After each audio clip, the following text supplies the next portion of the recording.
Hello and welcome to an Aussies Abroad special focusing on one of Australia's great mixed martial arts talents, Jake Matthews. Jake began his MMA journey training with his brother in a shed in the backyard of the family home in Melbourne under the watchful eye and guidance of his dad. He debuted at 18 and after winning his first 7 fights in Melbourne, joined the world's largest MMA promotion, the UFC, in 2014, where he worked his way up through the ranks while juggling his career recently in the Australian Army, which he joined after the birth of his daughter Alani in January of 2019. He's also a black belt in Brazilian Jiu-Jitsu, and he joins us to talk about his remarkable journey. Our Aussies Abroad Jake Matthews special starts now. Jake, welcome to Aussies Abroad. Thanks for your time. Why mixed martial arts? Why mixed martial arts? I don't know.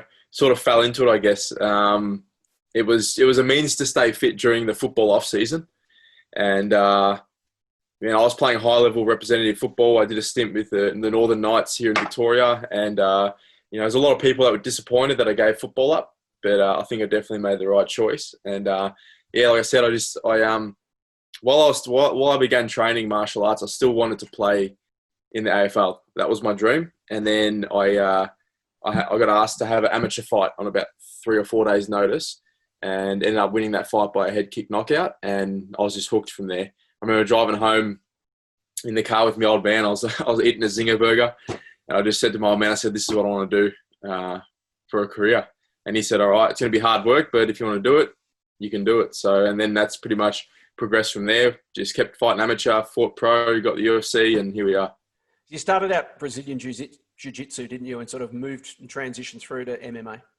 Oh, I did, yeah. I was boxing on and off for football, for footy, for a bit of fitness. But I started everything together, more heavily towards the Jiu-Jitsu side. But I started the kickboxing, wrestling, Jiu-Jitsu, everything sort of at once at about the age of 15. I think that's what you're finding more and more fighters are doing now. Everyone's starting with MMA rather than having one sort of discipline. So you're getting these really well-rounded guys now, which makes for exciting fights.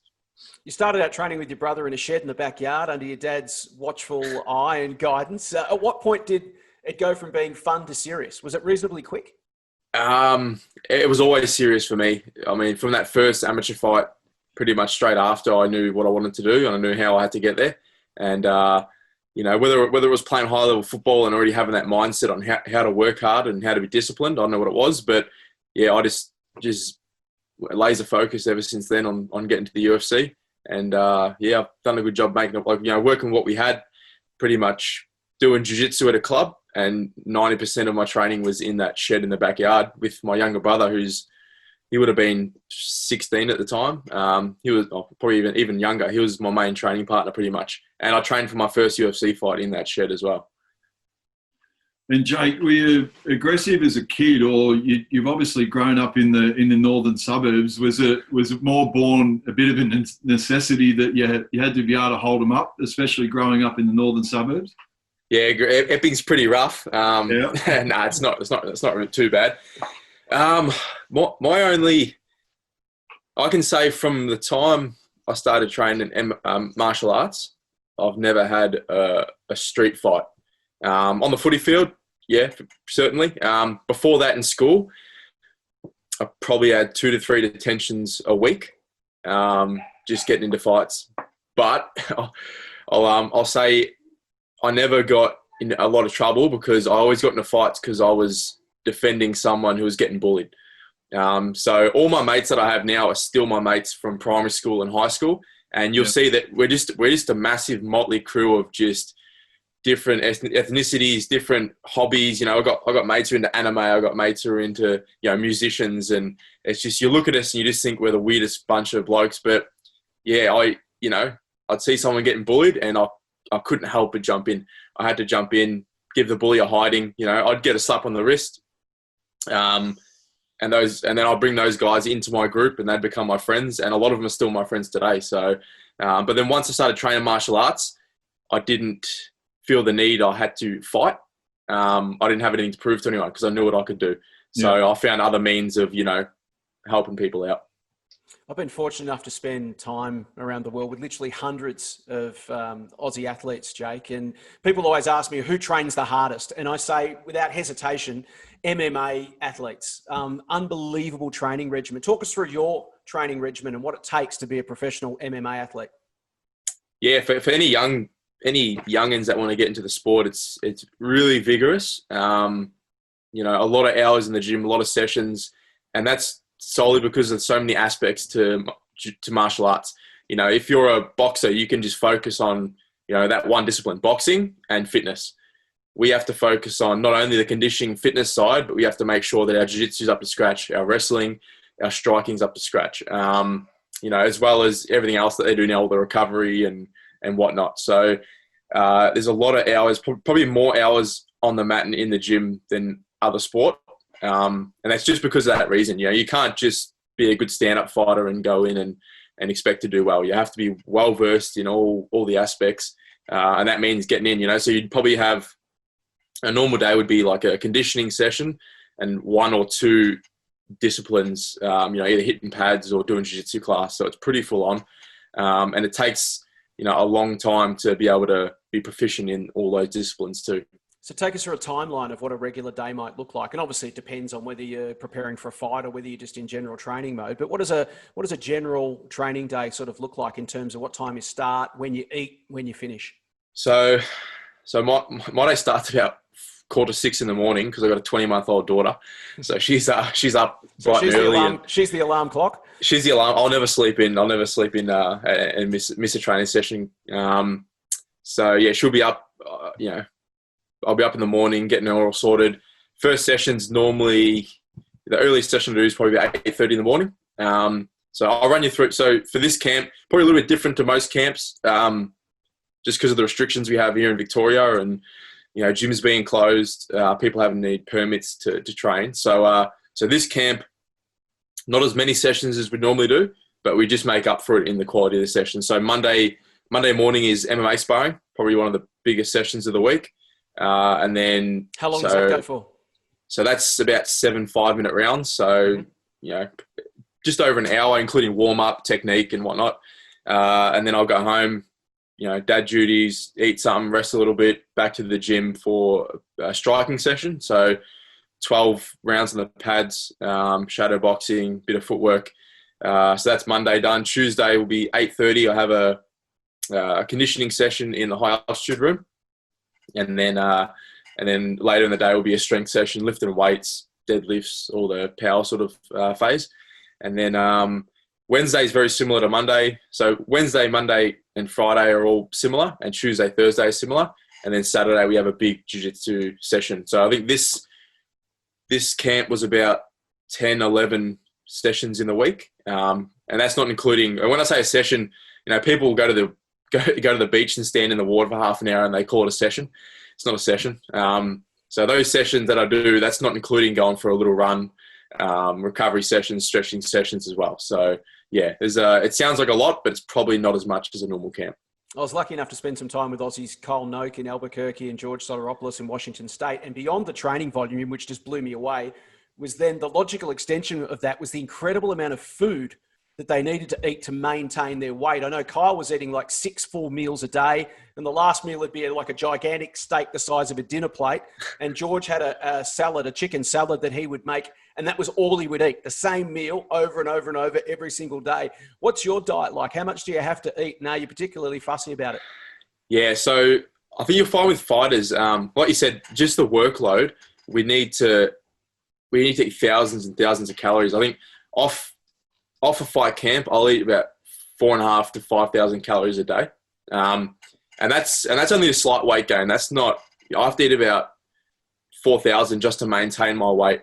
And, yeah, and I've spent time with, in Albuquerque with Kyle as well. And I remember the amount of food we eat. I remember there was one time me and Kyle alone went to a Buffalo Wild Wings, whatever it's called. Yep. And we polished off like 75 wings between the two of us. Well, you're anywhere like Albuquerque, you guys almost get banned, don't you? Because you go to the all-you-can-eat buffets and stuff, and they go, no, come on, guys, seriously, we can't. You're going to clean us out again. There's no shortage of barbecue joints and stuff in Albuquerque. But the thing about eating that much is, as soon as we start just cutting our food by a little bit, the weight just falls off. So for me, I struggle to keep my weight on when I have to start dieting. I lose weight very quickly. It's a good thing. It's easy to make weight, but I have to manage it, because if you start getting too light, you might start getting lethargic and not being able to train as well. So there's a bit of a science to it, which we've pretty much dialed in on that now.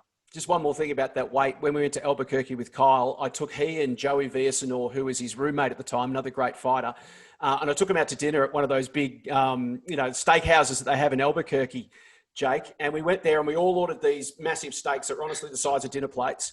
And those two polished off theirs within a flash. And this is at night time. They then ate half of mine, all the sides on the table. And that was their sixth full meal for the day. I just couldn't believe it. Yeah, no, I'm not surprised at all. And I know Kyle, we were in and out of the house 4 or 5 times a day, every day. He's got his training style of, shorter explosive sessions, but more throughout the day. So he's burning a lot of energy. He needs to get that fuel in for sure. And Jake, explain to us mere mortals the physical and emotional roller coaster of fight night.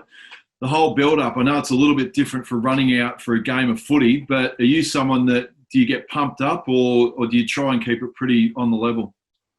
I'm very composed when it comes to fight night, before, during, even after. I don't know what it is. I've always been that way, but I've never gotten nerves. Don't get nervous. I don't get too anxious or anything like that.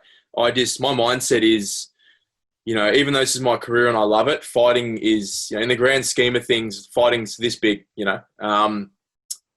If the day ever came where I wasn't fighting again, there's something else crazy that I'd be off doing. So I always had that sort of mindset that fighting isn't the be all or end all, and that's what helps me fight the best. That's what helps me go out, relax. Because a lot of fighters, they put their entire life, it's like their whole life's on the line with just that one fight, and they get so nervous that they play it safe, and they're not doing what got them to the UFC in the first place. So once you get to the UFC and it becomes, and I did that at the beginning of my career, once fighting becomes a job and your livelihood relies on you winning, people stop doing what got them to the UFC and they change their style and start fighting in a different way. So having that mindset really calms me down, relaxes me. Win, lose or draw. Like, at the end of the day, it's a fight. It's not that. It's not that big of a deal whether you win or lose. Especially when I got a daughter now, I got family. Like I said, fighting is a small part of your entire life. So I look at it that way, and it helps me just relax, and I go out there and do what I need to do. And take us through that moment when the cage door slams behind you and there's just you, the ref, and your opponent. What's going through your mind? Do you have a technique? Are you focused on anything in particular? Do you look at your opponent? Do you not look at him? What goes through your mind at that moment? I like to look my opponent dead in the eyes, let them know that I'm not scared, not nervous. And it's weird, when I walk out, the times that I've lost my fights and I'm not too focused, I can see who's in the crowd. I might notice someone, a friend or someone from a gym that I know. I can hear the crowd when I'm in the octagon. When I'm really focused and I have my good fights, I can't see anyone's faces. There was one time where I actually high-fived my mum, and I don't even recall doing that.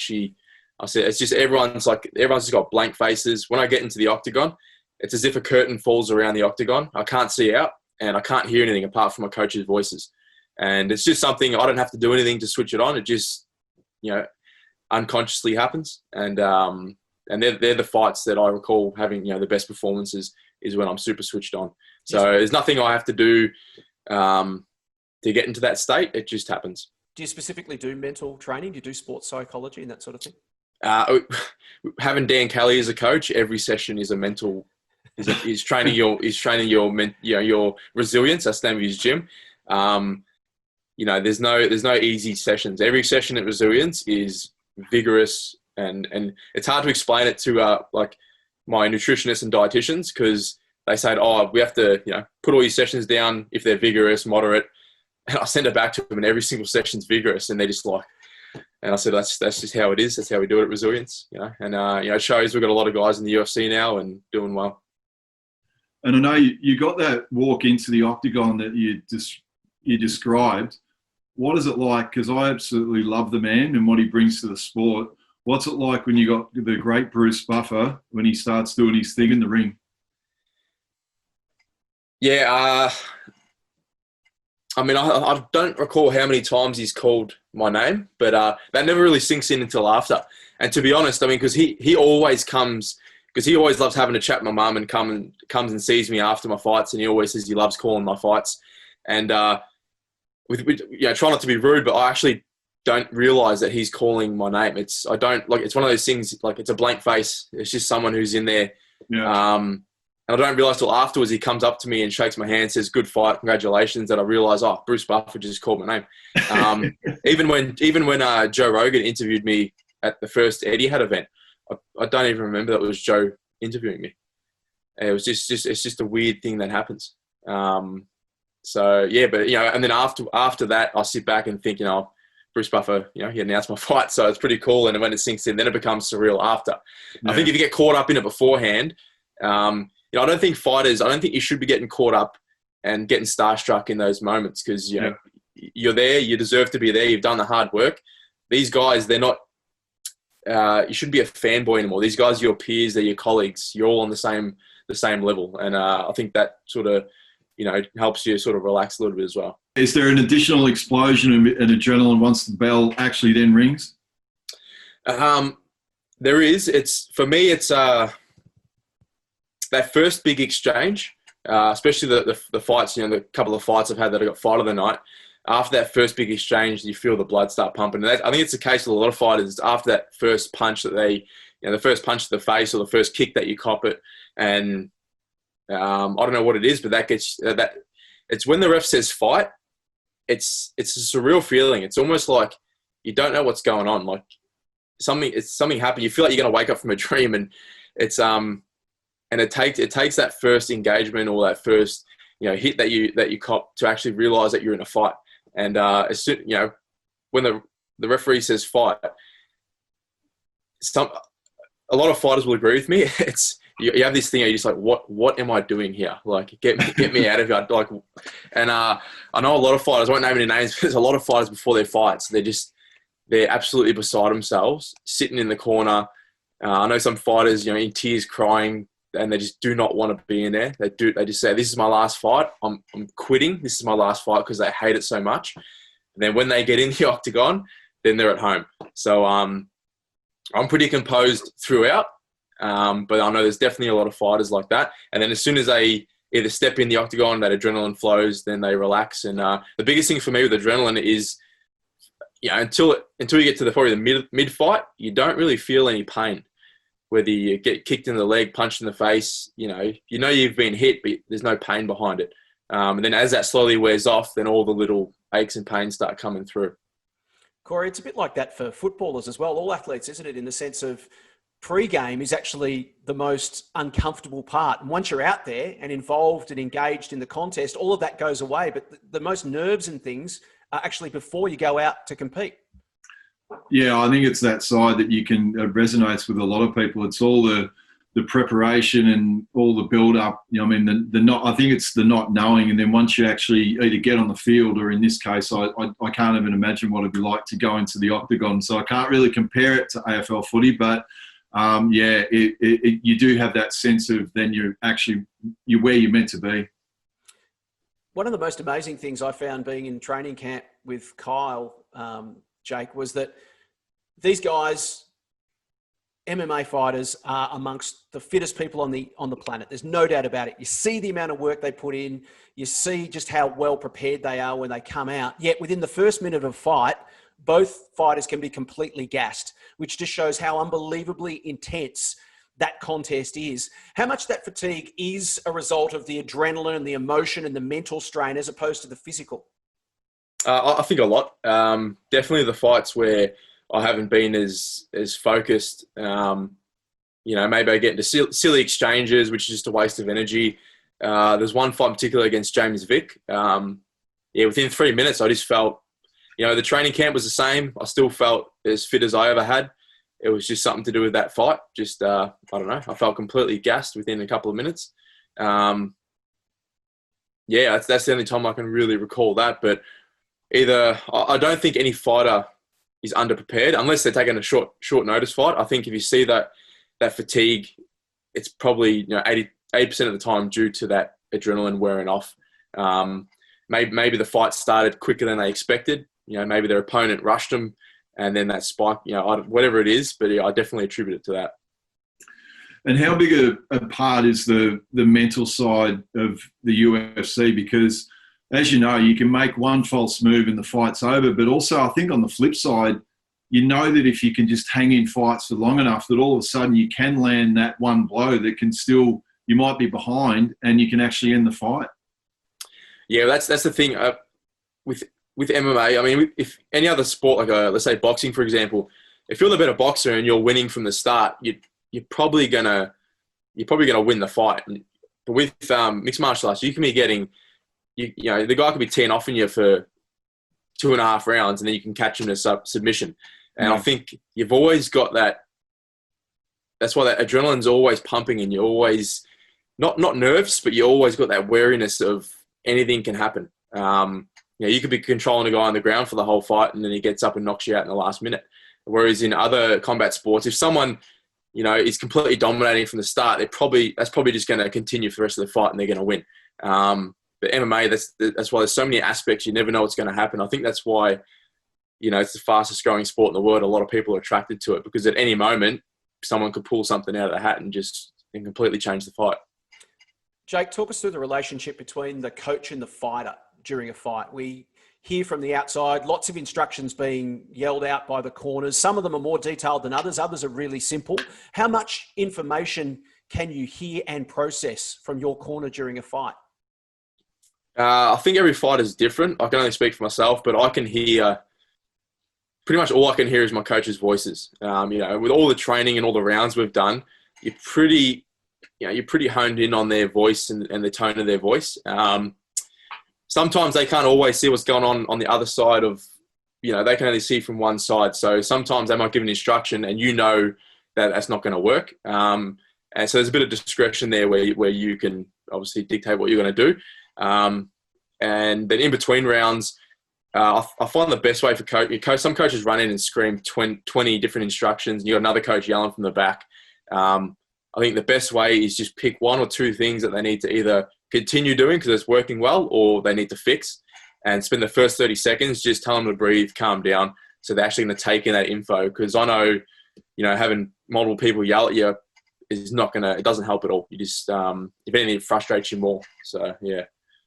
And that's a beautiful segue into the next question, Jake, what's it like having your dad as a coach in the high pressure situation compared to having someone like your current coach in Dan Kelly?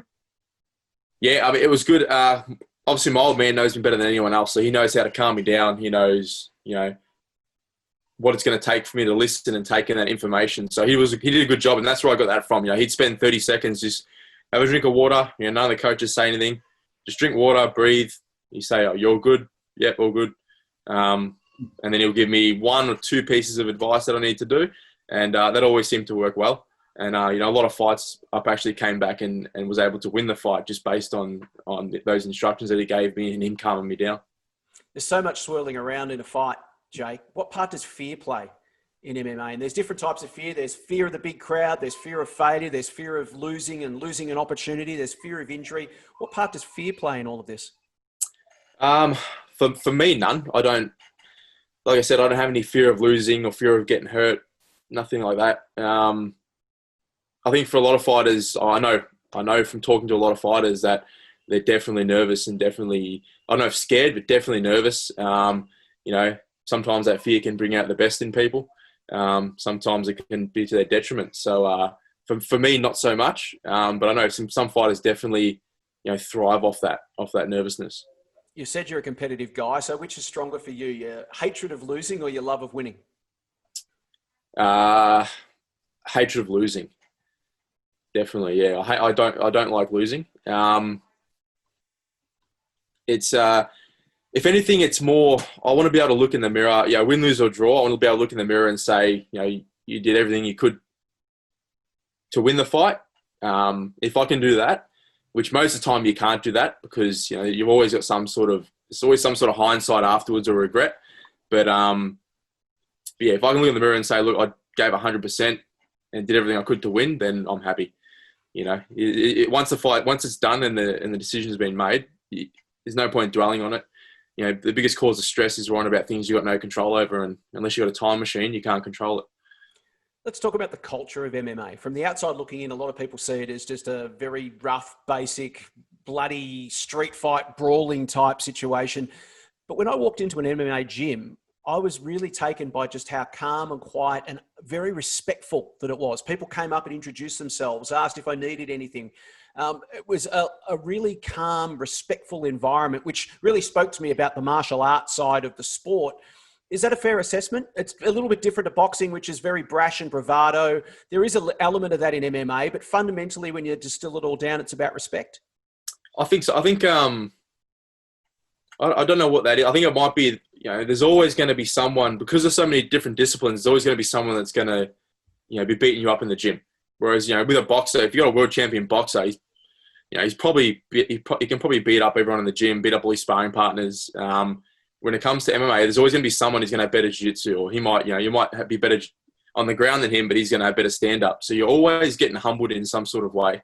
And I think getting humbled in the gym, you lose that ego.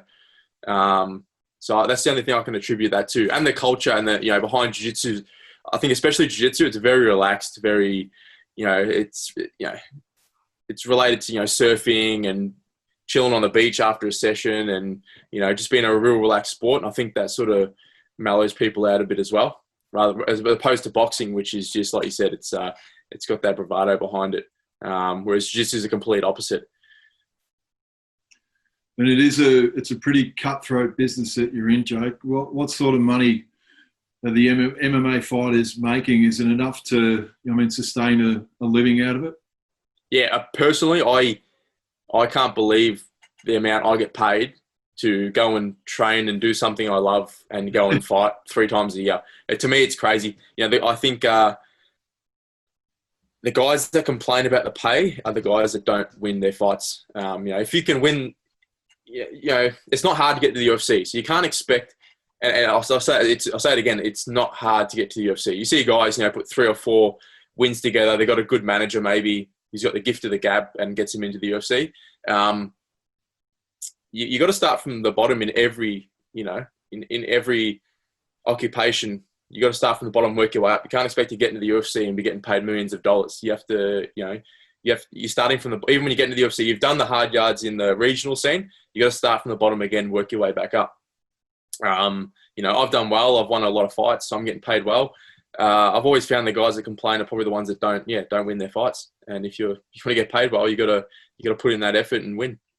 Yeah, pretty simple formula. Now, I know you're big on developing your career outside the MMA, and I think from everyone from listening and from this, we can see how level-headed you are about everything. But you then decided to join the army, which I think is amazing that you'd actually do that. Why did you end up deciding to join the army? It's something that I've always wanted to do. I think, if I didn't start fighting at 18, I would have joined full time. Yeah. That was always what I wanted to do. And then, you know, it's hard to juggle a military career and a UFC career simultaneously. So I wanted to give, whenever I do something, I want to give 100% to it. And then I thought, you know, I'll do the reserves, and I kept putting it off. And then my daughter was born, and some sort of protective instinct kicked in, and pretty much, you know, a couple of weeks after she was born, I enlisted and then started the process from there. You know, went to basic training, did all that. I think it's a mix of something I always wanted to do and just having that fatherly protective instinct kicking in as well. And you're actually at the barracks at Kapuka in Wagga Wagga when your superiors pulled you aside and said you need to call your coach because he's got some news. Tell us about that. Yeah, I thought I was in trouble because when you get called to the admin line, you're in trouble. And they said, you need to call your coach. So I called him. They said, you need to call your coach. You got 10 minutes. And I was like, all right, here we go. So pretty much called him, had a quick chat. You know, he said, you offered to fight Diego Sanchez. And I said, look, I got like a couple of minutes left. And he's like, just give me yes or no. And I was like, yeah, let's do it. So, I was expecting to have my army basic training. And then pretty much when I got home, have a rest, I didn't think we were going to fight because of the restrictions here. So it was pretty much, got home from basic training, like a day rest, and then we'll straight back into dieting, training every day, getting ready for this next fight. So it was pretty full on. It's going to be pretty busy end of this year, but it's all worth it. That's the life I chose. So. Your head must have been swimming. I mean, Diego Sanchez is a veteran, a legend of this sport who you grew up admiring and watching since you saw him win season 1 of The Ultimate Fighter way back when you're in about grade 6. So when you hear the name Diego Sanchez, you've got to quickly make a decision, yes or no. Yes, you hang up the phone and go, I'm fighting Diego Sanchez. Was that surreal? I didn't have time to think about it because my section commanders were yelling at me to get my phone back to them and get back inside. So I didn't have time to process it. And then, like I said, my mindset is these guys are my peers and my colleagues now. So I don't want to get starstruck and get sucked into all that. And, you start thinking of Diego as, this untouchable god of a fighter. I'm on the same platform. I'm in the UFC. I've had a lot of fights there now. I'm well and truly a veteran. So, I just didn't get sucked into that. And, it might be surreal afterwards and it might sink in then. But until the fight's done, I'm just going to stay level-headed and just get in the gym and train. That's pretty much it. And, you just touched on it briefly then. So, how did you then juggle from basic combining, going from what was the timeline from, army basic training to then having you go into a fight camp? Like, how quickly did you have to get out of, basic training? Well, pretty much from when we marched out of Kapuka, we had about 6 weeks. I think it was about 5 weeks. We're going to have 5 weeks to train. And then the fight got pushed back a week. So we had 6 weeks to train. And then 1 week in, so 7 weeks from when I finished. So obviously the fight week, which is just a bit of a taper week. So we had 6 weeks of hard training. So we didn't have any time to get home, have a week rest. Pretty much had, a day. So I got home, then the next day with the family, and then the next day I was just back into training, getting in, I didn't miss a single session for this whole camp, so that was good. And like I said, the intensity and quality of the sessions were a lot higher than what they normally are. And we made it a point not to miss any sessions because the camp was so much shorter than usual camp. We had to fit a lot in. And when you go into camp, are you someone you're more focusing on your strengths rather than worrying about your weaknesses? Like, what's the mindset about when you go into camp? I focus on what I'm doing for my fight. Yeah. When it comes to studying and watching the videos, I'm very broad with what my opponent does. Are they a southpaw? Are they orthodox? Are they a wrestler? Are they a striker? What are the couple of maybe 1 or 2 things that they're really good at? And that's it. Then I'll leave it. I don't sit there and dwell on videos and watch too much and, get drawn into if their foot's on a 45-degree angle this way and the back foot's on this angle, they're going to do this move. I don't look at that technically. I just have an idea of what they're good at, and then I just focus on what I'm going to do to them. Because I'm going to dictate where the fight goes and what happens in the fight. So it's all about what I'm going to do. There's lots of different definitions of success, lots of different ways you can measure success. What does success mean to you? How do you measure it? Again, what I said before, being able to look in the mirror and say, I gave it 100%. There's factors that you can't control. You're going to lose fights. People, there's just too many aspects, especially in MMA, that you'll go undefeated forever. So as long as I can say to myself, I gave it a good crack. I don't have any regrets about training or what I did in the fight, then that's, to me, I was successful. Now, I think, Jake, you've just covered off those things that make you from a personal success, but what are the keys to success in the UFC? It starts from training, and it's all about. So let's say I was telling a young person who wanted to they want to get to the UFC, how to do it. So the first thing is surround yourself with like-minded people. You're going to have your mates and everything, but if you want to, I always tried to go and hang out and spar with and train with the best of the best. Don't get comfortable in your bubble. don't get complacent about, where you train. You need to be out seeking the best training. If I stayed at the first gym that I trained at, I guarantee I wouldn't be in the UFC. So you need to be able to, if you outgrow a gym, you need to go and train with people that are going to push you. So that's the first thing. You see a lot of talented kids and they just get sucked into this, loyalty to the gym, which is good. But at the same time, are you risking having a really good career in the UFC over a loyalty staying at a gym, which you're probably paying membership fees at? So, and the next thing will just be, it's just hard work. Everything good in life is on the far side of hard work and takes hard work. So, a lot of people, and I've heard a lot of people say, they fell in love with the dream. They watch the UFC prime times and the countdowns and, they want that lifestyle, but when it comes to working hard for it, then it's too hard and they don't enjoy it. So you need to be prepared to work hard.